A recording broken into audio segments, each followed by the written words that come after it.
Hello students, welcome to the new video. Hope you all are doing well. Today we discuss chapter number 1 example 1.4 और ये example मौजूद है book के page number 6 पे। सवाल है हमारे पास, calculate the mass of 4.39 exponent 24 atoms of gold AU।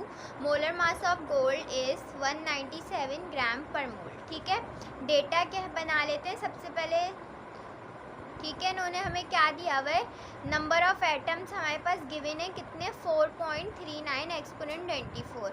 दूसरे नंबर पे हमें इन्होंने क्या दिया हुआ है, ये molar mass of gold is 197 gram per mole. ठीक है, molar mass of AU is equals to 197 gram per mole. और हमें मालूम क्या करना है, हमें रिक्वायर्ड क्या है, कैलकुलेट द मास। मास हमें मालूम करना है, तो mass is equals to question mark.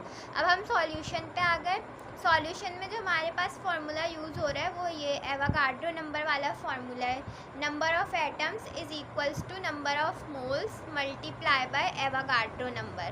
ठीक है, अब नंबर ऑफ मोल्स का फॉर्मूला हम पिछले एग्जाम्पल 1.1, 1.2 और 1.3 में हमने इस्तेमाल किया है। नंबर ऑफ मोल्स का फॉर्मूला वो होता है मास अपॉन मॉलिक्यूलर मास। तो नंबर ऑफ मोल्स की जगह क्या आ गया यहाँ पे, मास अपॉन मॉलिक्यूलर मास। ठीक है, बाकी सारी चीज़ें वैसे ही रहेंगी। फिर यहाँ पे अब क्या करना है, हमें नंबर ऑफ़ एटम्स की जगह नंबर ऑफ़ एटम्स की जो वैल्यू हमें दी हुई है वो हमें पुट करनी है। ये वैल्यू दी हुई है नंबर ऑफ़ एटम्स की 4.39 एक्सपोनेंट 24। नंबर ऑफ़ एटम्स की जगह इसकी वैल्यू हमने यहाँ पे पुट कर दी। ठीक है, और मास हमें दिया हुआ नहीं है, हमें गिवन नहीं है, मास नहीं है ना यहाँ पे कहीं पे, तो मास ऐसे ही लिखा रहेगा। और मोलर मास की वैल्यू हमें गिवन है, ये रही मोलर मास हमें दिया हुआ है कितना, 197। मोलर मास की जगह आ गया 197। बाकी ये एवोगाड्रो नंबर की वैल्यू एज इट इज़ आ गई यहाँ पे।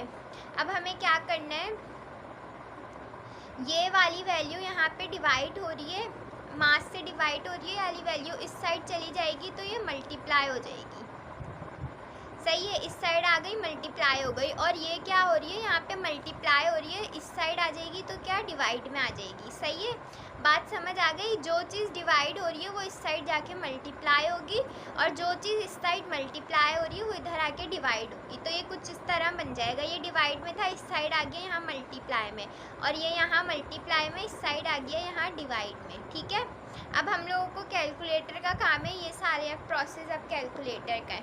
यहाँ पे हमने ऑन करा कैलकुलेटर, लिखना है 4.39 exponent 24 multiply by 197 divided by 6.02 exponent 23 is equals to SD दबाया, तो ये आ गई हमारे पास वैल्यू 1436.594।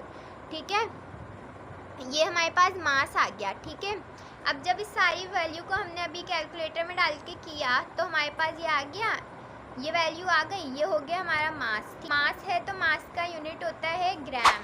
ठीक है, हमने यहाँ पे ग्राम लिख दिया।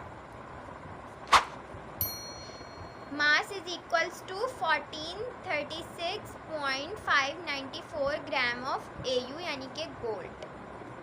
ये हो गया हमारा आंसर। अच्छा, अभी हमारा आंसर तो ये आ गया। ठीक है, लेकिन अब मुझे एक ज़रूरी बात आप लोगों को ये बतानी थी कि ये बुक के अंदर ये एग्ज़ाम्पल जो है सॉल्व्ड है ऑलरेडी। एग्ज़ाम्पल सॉल्व्ड होती हैं, तो इसके अंदर हमारा आंसर इस एग्ज़ाम्पल से थोड़ा चेंज क्यों आ रहा है। ये इनका आ रहा है 14.365 और हमारा आ रहा है 1436.59। हमारा ये आंसर आ रहा है और इनका आंसर ये आ रहा है, तो ये फ़र्क क्यों आ रहा है हमारा, ये बात मुझे बतानी थी कि इन्होंने जो है ना यहाँ एक्सपोनेंट की वैल्यू यहाँ पे 24 लिखी है और इन्होंने बाकी सॉल्व करा है यहाँ पे 22 वैल्यू लेके, जब भी इनका आंसर ये आ रहा है। अगर हम भी एक्सपोनेंट की जगह यहाँ पे 22 की वैल्यू लेंगे तो हमारा ये आंसर आएगा। मतलब इन्होंने सवाल में वैल्यू गलत लिखी है और सॉल्व दूसरी वैल्यू से किया है। इसीलिए इनका आंसर जो है ना ये आ रहा है। हमारा ये आंसर बिल्कुल ठीक आ रहा है, बुक में गलत आंसर सॉल्व हुआ है। ठीक है, तो कंफ्यूज होने की ज़रूरत नहीं है, हमारा आंसर ठीक है। इन्होंने जो है यहाँ सवाल में दूसरी वैल्यू लिखी है और सॉल्व दूसरी वैल्यू से किया है, इसीलिए इनका आंसर जो है ना चेंज आ रहा है और हमारा आंसर चेंज आ रहा है। ठीक है, तो ये बात मुझे क्लियर करनी थी कि अगर किसी को ये मसला हो कि बुक से चेंज आंसर क्यों आ रहा है, तो इसकी वजह ये है। Thanks for watching. Stay tuned for more videos. If this video can help you, so kindly like, comment, share and subscribe.